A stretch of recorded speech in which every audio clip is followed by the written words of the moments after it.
Hoy en día podemos observar diferentes tipos de violencia estructural en Colombia. En este video enfatizaremos en la no violencia no solo como una técnica de lucha pacífica, sino como un programa constructivo que busca el bienestar de todos. Para esto se analizarán las mayores problemáticas que tiene el país respecto a esta visión de bienestar común. En primer lugar, tenemos que entender que se considera pobreza y pobreza extrema para el gobierno. Según el DANE, una persona con un ingreso menor a 117.600 pesos al mes se encuentra en la pobreza extrema, mientras que si percibe un ingreso mensual de 257.400 está en la pobreza, ubicando hacia el país en el segundo lugar de América Latina con mayor pobreza. Pero estos valores son arbitrarios y desconocen el índice de precios actual. Por ende, da una visión errónea de la desigualdad que vive el país.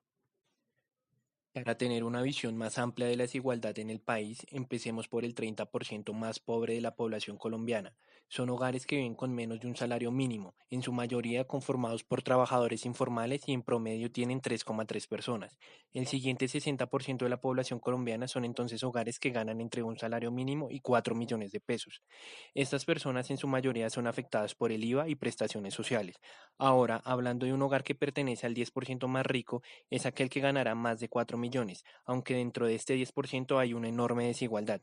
Entonces, el 2% más rico del país ganará entre 10 y 14 millones. Sin embargo, estos no son los ingresos más altos del país. El 1% de más altos ingresos del país tienen ingresos mayores a 14 millones, pero aún así dentro de este 1% hay una gran desigualdad. El DANE muestra que hay ingresos de hasta 1.200 millones. Por otra parte, el Gini para Colombia es de 0,52, uno de los más altos del mundo y desde el 2012 no ha cambiado. Como segunda problemática social tenemos la desigualdad de la propiedad rural en Colombia, lo cual ha generado no solo violencia estructural, sino violencia directa debido a los 6,3 millones de desplazados que hay hoy en día en el país. Además de esto, estas personas siguen en constante peligro de ser revictimizadas y al tener que desplazarse a las urbes lo más probable es que tengan vidas paupérrimas y sin ningún tipo de seguridad económica por parte del Estado. De acuerdo a este mapa, podemos observar regiones del país donde el índice Gini de la propiedad de tierra es de 0,98, es decir, toda esa extensión de territorio pertenece a una o dos personas, una cifra alarmante ya que se le está quitando la forma de sustento a miles de campesinos, lo cual agudiza aún más la pobreza. Sin embargo, estos no son los únicos problemas que deben afrontar los colombianos. También tenemos los impuestos, desempleo, cárteles de mercado, salud, educación y pensiones.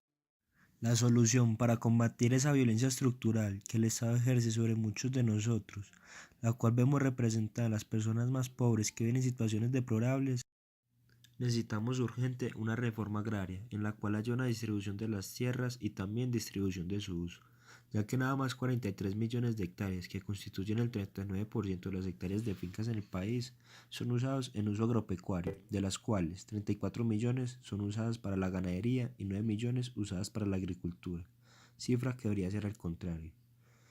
También en la reforma debe haber un apartado en el que el Estado se encargue de proporcionar beneficios a los agricultores, subsidiando sus insumos, para que puedan llevar una vida digna y tener ingresos correspondientes con el esfuerzo que lleva detrás su producción.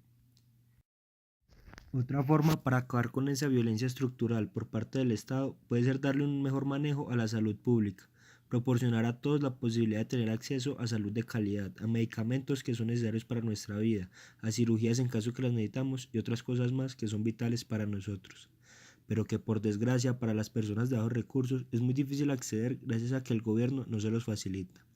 Gran parte de los impuestos debe ir destinado a cosas como esto, a la educación pública, etcétera. Pero la pregunta de muchos es, ¿cómo se va a lograr eso? La solución es una redistribución del recaudo del gobierno y una parte del PIB del país. Dejar de destinar tanto a la guerra, armas, indumentaria militar y otro tipo de cosas que realmente no son vitales e incluso importantes para nosotros. Debemos proponer dejar a un lado todo eso y enfocarnos en lo que realmente es importante, la vida digna de todos y cada uno de los colombianos. Pero con un buen manejo de aquellos recursos que el Estado recauda a base de impuestos se podría llegar a reducirlo. Pero ¿de qué manera? En el campo, por ejemplo, vemos que los insumos para cultivar son excesivamente costosos en comparación con otros países. Por eso, una política podría ser establecer precios que el Estado garantice el precio para el campesino y no para el que lo va a distribuir, o que al menos el gobierno subsidie en algún porcentaje los insumos para la producción de aquellos alimentos.